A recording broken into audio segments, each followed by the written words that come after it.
താറാവാ എന്നാ രസമാണല്ലേ കാണാൻ. നല്ല ഡ്രാൻസ് എല്ലാം അടിപൊളി ഡ്രാൻസ്. ഡ്രസ്സ് ശ്രദ്ധിച്ചില്ലേ? അതുകൊണ്ടാണ് ഡ്രാൻസ് എന്ന് പറഞ്ഞത് കേട്ടോ. നാക്ക് വിളിക്കിയതൊന്നല്ല, ഞാൻ അങ്ങനെ വിചാരിക്കണ്ട കേട്ടോ. ഓക്കെ, അപ്പോൾ ബിഗ് ലൂസിലൂടെ നമുക്ക് സന്ദേശങ്ങളൊന്നും തരുന്നില്ല എന്നാണ് ലാലേട്ടൻ പറയുന്നത്. പക്ഷേ നല്ല മഹത്തരമായിട്ടുള്ള സന്ദേശങ്ങൾ വരുന്നുണ്ട് എന്നുള്ളതാണ്. വളിയെ കുറിച്ചിട്ടുള്ള വലിയ ക്ലാസ്സുകൾ നിങ്ങൾക്ക് 2 വീഡിയോൻ്റെ ഇടയിൽ കിട്ടിയിട്ടുണ്ടാകുമെന്ന് വിചാരിക്കുന്നു. അതുപോലെ തന്നെ കുൽസിതങ്ങളെ കുറിച്ചിട്ടുള്ള വളരെ വലിയ സന്ദേശങ്ങളാണ് ലാലേട്ടൻ നമുക്ക് പറഞ്ഞു തന്നുകൊണ്ടിരിക്കുന്നത്. അതൊന്നും കൂടാതെ എങ്ങനെ വസ്ത്രം ധരിക്കാം എന്നുള്ള കാര്യം കൂടിയും പറഞ്ഞു തരുന്നുണ്ട് എന്നുള്ളതാണ്.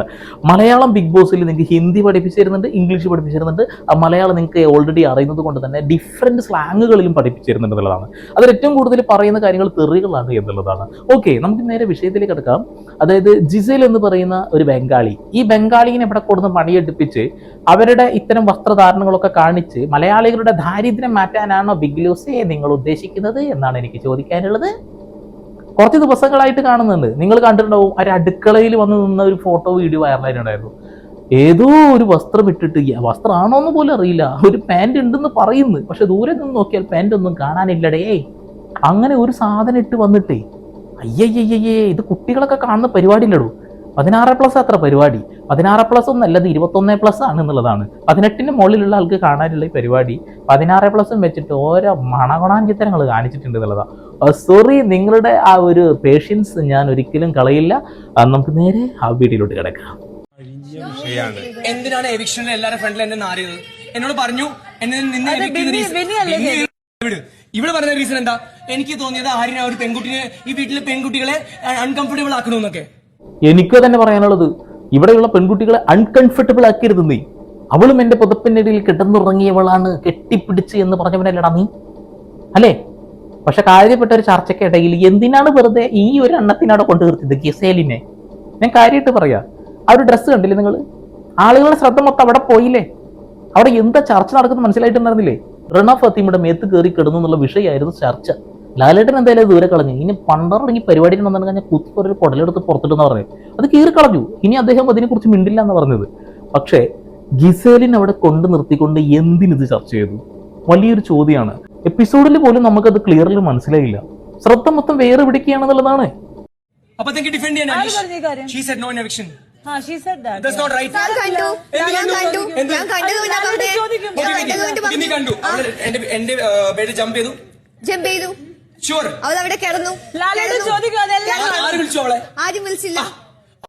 ലാലേട്ട ഒലക്ക ചോദിക്കും. ലാലേട്ടന് ഇപ്പൊ അതല്ലേ പണി? നിങ്ങളെ കുൽസിതങ്ങൾക്ക് മാർക്കറ്റിലല്ല മൂപ്പര ജോലി. മൂപ്പര ആഴ്ചയിൽ വന്ന് തന്നെ പണി. ആ പരിപാടി നിർത്തി. ഇനി കുൽസിതും ഇല്ല, മറ്റേ പരിപാടി ഇല്ല, ഇനി എല്ലാത്തിനും ദൂരെ കളയുന്ന ലാലേട്ടൻ പറഞ്ഞിട്ടുള്ളത്. എന്നാലും എന്റെ ജിസേലും മോളെ, മലയാളി പ്രേക്ഷകർക്ക് ഇതൊന്നും ഇഷ്ടമല്ല എന്ന് ആര്യം ഒന്ന് പറഞ്ഞതല്ലേ? എന്നിട്ട് വീണ്ടും എന്താണ്? നമ്മളൊന്ന് ഒരുമിച്ച് കെട്ടിപ്പിടിച്ചാലും ഒരുമിച്ച് ഉമ്മ വെച്ച് കെട്ടിപ്പിടിച്ച് കിടന്നുറങ്ങിയാലും മലയാളികളൊക്കെ തെറ്റിദ്ധരിക്കുന്നു എന്നാണ് പറയുന്നത്. ഇതൊക്കെ കണ്ട് തെറ്റിദ്ധരിക്കാതെ പറ്റി എന്ത് ധരിക്കണം? എപ്പിസോഡിലാണ് അത് കാണിച്ചിട്ടുള്ളത്. പക്ഷേ നമ്മുടെ ആ ഒരു അടുക്കള സീൻ എപ്പിസോഡിൽ കാണിച്ചിട്ടില്ല കേട്ടോ. അത് എപ്പിസോഡിൽ കാണിച്ചിട്ടുണ്ടെങ്കിൽ നല്ല എട്ടിന് പണി കിട്ടുന്നറിയാം. എന്തൊക്കെ പറഞ്ഞാലും ഗിസേലിന് ആളുകൾ നന്നായിട്ട് സപ്പോർട്ട് ചെയ്യുന്നുണ്ട് കേട്ടോ. ഇങ്ങനെ പലതും കാണാൻ കഴിയല്ലോ എന്നുള്ളത് കൊണ്ടാകാം, അല്ലേ? കഴിഞ്ഞില്ല.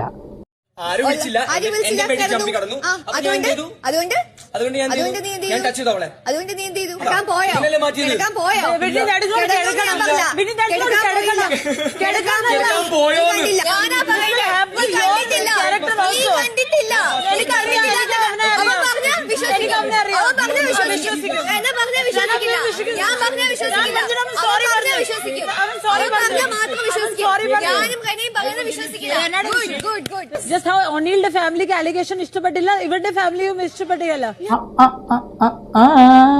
റണ ഫാത്തിമയുടെ മോളിൽ കയറി കടന്നതിനെ ന്യായീകരിക്കുന്ന ഗിസേല്. എനിക്കവനെ നന്നായിട്ട് അറിയാം, അവൻ വൃത്തികെട്ടൊന്നും ചെയ്തിട്ടുണ്ടാവില്ല. എനിക്ക് ഇനി നന്നായിട്ട് അറിയാന്നുള്ളത്. നിങ്ങൾക്ക് രണ്ടാൾക്കും അങ്ങോട്ടും ഇങ്ങോട്ടും നന്നായിട്ട് അറിയാമെന്ന് ഞങ്ങൾക്ക് കുറെ ദിവസങ്ങളായിട്ട് മനസ്സിലാവുന്നുണ്ട്. പുറത്ത് വന്ന പ്രവീൺ പോലും പറഞ്ഞൊരു കാര്യമുണ്ട്, നിങ്ങൾ കാണുന്നത് നല്ല മക്കളെ, അതിന്റെ അപ്പുറത്തേക്ക് നടക്കുന്നതിൻ്റെ ഉള്ളിൽ എന്നുള്ളത്. അനുമോള് കണ്ടത് തന്നെയാണെന്ന് ഞങ്ങൾക്ക് ഉറപ്പാണ്. പലതും അവിടെ നടക്കുന്നുണ്ട്, എന്നാൽ പലതും നമുക്ക് കാണാൻ കഴിയുന്നില്ല. ഈ ബിഗ് ലൂസിന്റെ ഒരു കാര്യം, ഈ എഡിറ്റിംഗ് കോർണറിൽ ഇരിക്കുന്ന ആളുകൾ ഇതൊക്കെ കണ്ട് രസിച്ചിരിക്കുകയാണെന്നുള്ളതാണ്. അവർ എഡിറ്റ് ചെയ്ത് മാറ്റിക്കളയും. പണ്ടാരെ പറഞ്ഞ പോലെ ഇത് ഇട്ടിട്ടുണ്ടെങ്കിൽ അത്യാവശ്യം റീച്ച് വരും. ഇവർ സമ്മതിക്കാത്തത് കൊണ്ടാന്ന് പറഞ്ഞിട്ട് അങ്കടത്തോട് മാറ്റി വെക്കുന്നുണ്ടാവും.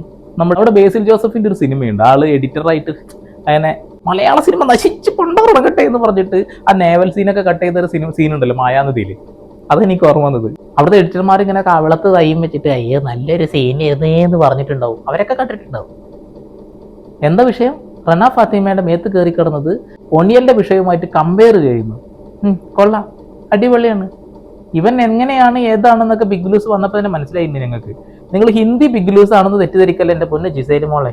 ഈ വീക്ക് മോനെ ജയിൽ കണ്ടന്റ് ആയിരിക്കും മോനെ കണ്ടന്റ് നോക്കിയോ പൊള്ളിക്കാൻ പോവാണ് ഈ വീക്ക്. എന്നെ ഗർഭിണിയാ കൂട്ടോ ജയിലില്.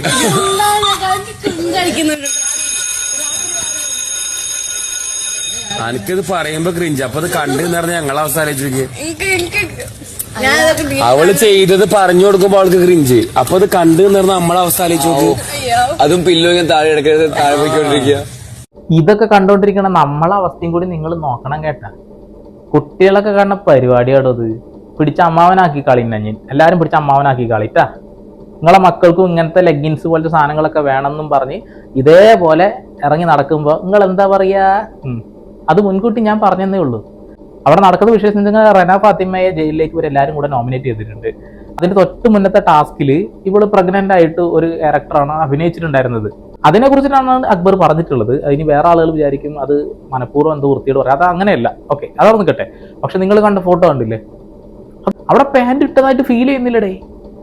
ഇതിപ്പോ ജിന്റെ പറഞ്ഞതുപോലെ ശരണി എന്ന കണ്ടസ്റ്റന്റ് അത്തരം ഒരു വസ്ത്രം ഇട്ടപ്പോ ഇത് സ്യൂട്ട്, ഇത് ജിമ്മിലിടാനുള്ള വസ്ത്രം, അത് ജിമ്മൊന്നല്ല. ഇത് 10-75 ക്യാമറ ഉള്ള ലക്ഷക്കണക്കിന് ആളുകൾ കാണുന്ന കുടുംബ പ്രേക്ഷകർ കാണുന്ന പരിപാടിയാണ്. അവിടെ ഇങ്ങനെയുള്ള വസ്ത്രം ധരിക്കാൻ പാടൂ എന്ന് ശരണിയോട് ചോദിച്ച അതേ ചോദ്യം ഗിസേലിനോട് നിങ്ങൾ എന്തുകൊണ്ട് ചോദിക്കുന്നില്ല? അവരുടെ വസ്ത്ര സ്വാതന്ത്ര്യമല്ലേ എന്ന് പറഞ്ഞുകൊണ്ട് അല്ലേ? ഇതാണ് ഊളത്തരം ഡബിൾ സ്റ്റാൻഡ് എന്ന് പറഞ്ഞാല്. ഒരുപാട് ആളുകൾ കമന്റ് ഇട്ടിട്ടുണ്ടായിരുന്നു ഈ ഒരു വിഷയത്തിൽ. അതുകൊണ്ടാണ് ഞാൻ ഈ വീഡിയോ എടുത്ത് ചെയ്തത്. കാരണം എന്താ വെച്ചിട്ടുണ്ടെങ്കിൽ ഈ ഒരു രീതിയിലുള്ള വസ്ത്രധാരണം കുടുംബ പ്രേക്ഷകർ കാണുന്നു. നമ്മുടെ കുട്ടികൾ ഈ ഒരു കാര്യം കണ്ടിട്ട് അവരും പ്രചോദനം ഉൾക്കൊണ്ടുകൊണ്ട് ഇങ്ങനെ ആവണമെന്ന് ആഗ്രഹിക്കുന്നു. അതൊരു നല്ല കാര്യമായിട്ട് എനിക്ക് തോന്നുന്നില്ല. നമ്മൾ കൾച്ചറിനെ കുറിച്ചിട്ടൊക്കെ പറയാറുണ്ട് പലപ്പോഴായിട്ടല്ലേ. അപ്പൊ നമ്മുടെ കേരളത്തിൽ ജീവിക്കുന്ന ആളുകൾ എല്ലാവരും യൂറോപ്യൻ രാജ്യങ്ങളിൽ ജീവിക്കുന്ന പോലെ ഒന്നല്ല. കുറച്ച് ആളുകളാണ് ഞങ്ങൾ മോഡലാണെന്ന് പറഞ്ഞുകൊണ്ട് നടക്കത്തുള്ളൂ. അതായത് ഇത്തരം കാര്യങ്ങളൊക്കെ കാണുമ്പോൾ കുട്ടികൾക്കും ഇത്തരം വസ്ത്രം ധരിക്കണം എന്നുള്ള ഒരു തോട്ട് വരും. നാളെ നിങ്ങൾ പറഞ്ഞാൽ പോലും കേൾക്കാത്ത രീതിയിൽ ആവും. നോർത്ത് ഇന്ത്യയിലേക്ക് നിങ്ങളൊന്ന് നോക്ക്, നോർത്ത് ഇന്ത്യൻ റീൽസുകളൊക്കെ എടുത്ത് നോക്കി നോക്ക്. അവർ കറക്റ്റ് യൂറോപ്യൻ രാജ്യങ്ങളെ അനുകരിച്ചു കൊണ്ടിരിക്കുകയാണെന്നുള്ളതാണ്. അത്ര അനുകരണങ്ങളൊക്കെ അപകടം പിടിച്ചതാണ് നമുക്കറിയാം. മന്ദമന്ദമായിട്ട് നമ്മൾ അതിലൊക്കെ ആക്സെപ്റ്റ് ചെയ്യുന്നുണ്ട്. എന്നാൽ പോലും ഒരു വലിയ പ്രോഗ്രാമിലൂടെ കോടിക്കണക്കിന് ആളുകൾ കാണുന്ന ഒരു പരിപാടിയിലൂടെ ഇത്തരം രീതിയിലുള്ള വസ്ത്രങ്ങളൊക്കെ ധരിച്ച് നടക്കുന്ന ആൾ, അപ്പം നമ്മൾ പറയും അവളൊരു മോഡലല്ലേ, സിനിമ നടിയൊക്കെ അല്ലേ, അവരങ്ങനെ നടക്കാതിരിക്കാൻ കഴിയില്ലല്ലോ എന്നൊക്കെ. പക്ഷേ നമ്മളവിടെ ഒരു മോഡലിൻ്റെ ഫാഷൻ ഷോ അല്ലേ കാണുന്നത്? മലയാള പ്രേക്ഷകർ കാണാൻ വേണ്ടി ഉണ്ടാക്കിയ ബിഗ് ബോസ് എന്ന പ്രോഗ്രാമാണ് നമ്മൾ കാണുന്നത്. അതിൽ നമ്മുടെ കാഴ്ചപ്പാടിന് വിരുദ്ധമായ കാര്യങ്ങൾ കാണുമ്പോൾ നമ്മൾ പറയും അല്ലേ? ബിഗ് ബോസ് നമ്മളൊക്കെ സബ്സ്ക്രൈബ് ചെയ്ത് കാണുന്ന അല്ലെങ്കിൽ എപ്പിസോഡ് വഴി നമ്മൾ കണ്ടുകൊണ്ടിരിക്കുന്നതാണ്. മലയാളികൾക്ക് വേണ്ടി ഉണ്ടാക്കിയ പരിപാടിയിൽ ഹിന്ദിക്കാരെ കൊണ്ടുവരുന്നതിൽ തന്നെ എനിക്ക് യോജിപ്പില്ല. മലയാളം അറിയാത്ത കുറേണ്ണത്തിന് കൊണ്ടുവരുന്നതിൽ ഒരു യോജിപ്പില്ല. ഇവർ ഹിന്ദി ഇംഗ്ലീഷും ഇടകലർത്തിക്കൊണ്ട് സംസാരിച്ചുകൊണ്ടിരിക്കുന്നത് കുറച്ച് ദിവസങ്ങളായിട്ട്. ബിഗ് ബോസ് ഇടക്കിടക്ക് പറയും മലയാളം പറയണം കേട്ടോ എന്നുള്ളത്, പക്ഷെ കേൾക്കൂല, ഇവർ പറയില്ല, അറിയില്ല സംസാരിക്കുക. എന്തിനാണ് ഇങ്ങനെയുള്ള ആളുകൾ കൊണ്ടുവരുന്നത്? പലരും പറയുന്നൊരു വാക്കാണ്, അതുകൊണ്ട് ഞാൻ പറയാണ്, ഇവർ സിനിമയിലൊക്കെ അഭിനയിക്കുന്നവരല്ലേ, ഈ ഫാഷൻ മേഖലയിലുള്ള മോഡൽസ് അല്ലേ, അവരങ്ങനെ നടന്നാൽ എന്താണെന്നുള്ളത്? അവർ നടക്കേണ്ട സ്ഥലം ആ വേദി ഇതാണോ ചോദിക്കട്ടെ. അവർ അത് ചെയ്യണമെന്നുണ്ടെങ്കിൽ ഫാഷൻ റാമ്പിലൊക്കെ നടക്കണം, ഫാഷൻ ഷോയിൽ പോയി പങ്കെടുക്കണം. ഇത് ബിഗ് ബോസ് ആണ്. ഈ ബിഗ് ബോസ് മലയാളികൾക്ക് വേണ്ടിയിട്ടാണ് സംപ്രേഷണം ചെയ്യുന്നത്. ആ മലയാളികളുടെ അഭിപ്രായം കൂടി മാനിക്കണം എന്ന് എനിക്ക് പറയാനുള്ളൂ. ഈ ഒരു വസ്ത്രധാരണത്തിനോട് എനിക്ക് പേഴ്സണലി യാതൊരു യോജിപ്പില്ല. പല ആളുകളും ആ ബിഗ് ബോസിനകത്തത് ചോദ്യം ചെയ്യാത്തത് വെച്ചിട്ടുണ്ടെങ്കിൽ നമ്മൾ പുരോഗമന ചിന്താഗതി ഇല്ലാത്ത ആളുകളാണ്, ആളുകൾ തെറ്റിദ്ധരിക്കുമെന്നുള്ള തെറ്റായ ധാരണ കൊണ്ടാണെന്നുള്ളതാണ്. ആരും അത് മിണ്ടുന്നില്ല. വേണ്ട, മിണ്ടണ്ട, നിങ്ങളെന്താ ചെയ്തോ. പക്ഷേ ഒരുപാട് ആളുകൾ ഇതേ അഭിപ്രായത്തോട് നിൽക്കുന്ന ആളുകളാണ്. അതുകൊണ്ട് പറയാതിരിക്കാൻ കഴിയില്ല. അതുകൊണ്ട് പറഞ്ഞതേ ഉള്ളൂ. നിങ്ങളുടെ അഭിപ്രായം രേഖപ്പെടുത്ത്. എന്നെ അമ്മാവനാ മുത്തശ്ശനാ എന്ത് തേങ്ങാകൊല ചാക്കിക്കോളി. വീണ്ടും വരെ പുതിയ വാർത്താ വിശേഷങ്ങളുമായി അതിലേക്ക് സന്ദീപ് സൈനിങ് ഓഫ്.